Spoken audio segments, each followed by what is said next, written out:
Welcome to this week's session with the Putnam County District Library, the Guiding How Online grant.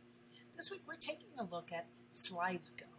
We're going to look at Slidesgo and what all you can do with this, and we'll also just take a brief look at with how it is now beginning to introduce the AI with Slidesgo.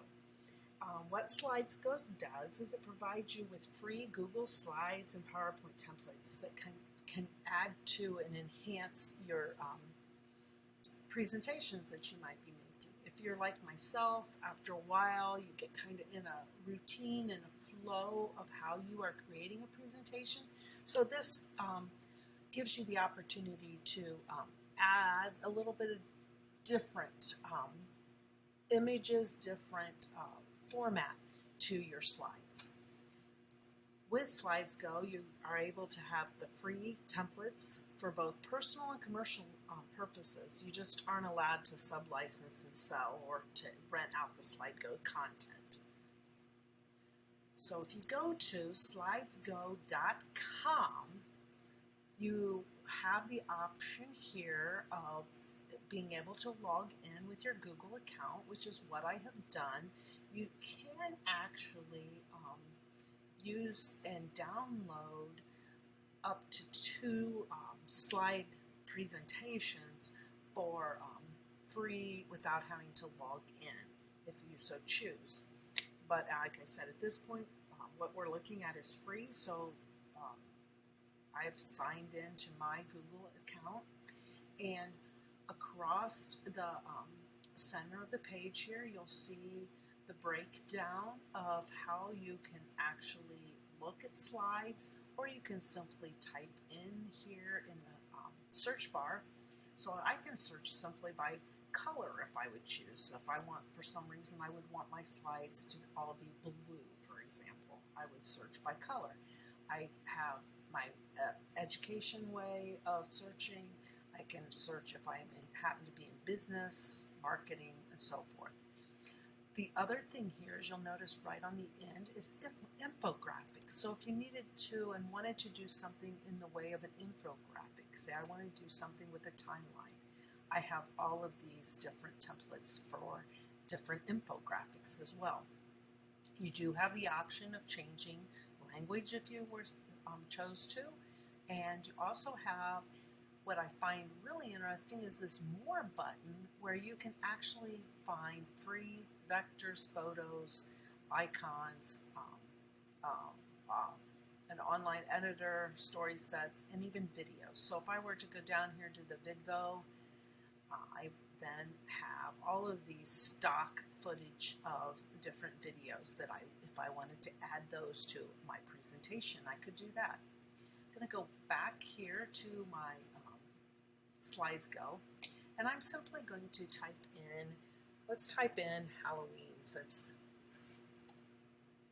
tomorrow is good old Halloween. And you'll notice what happens is I have all of these different templates that come up. Again, I could filter these even more if I were to choose to. Say I wanted, for some reason, I wanted all of mine to be orange that I was looking at.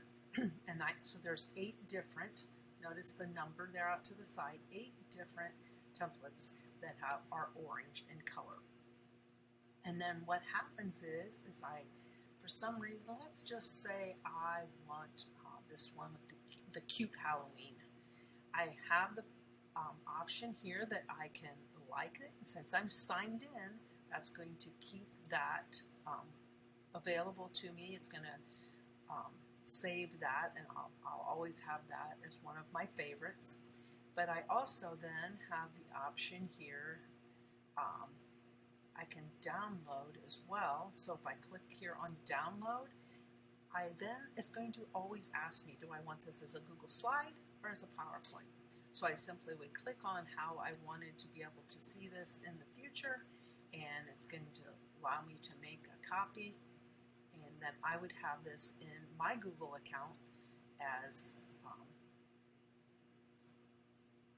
a Google slide.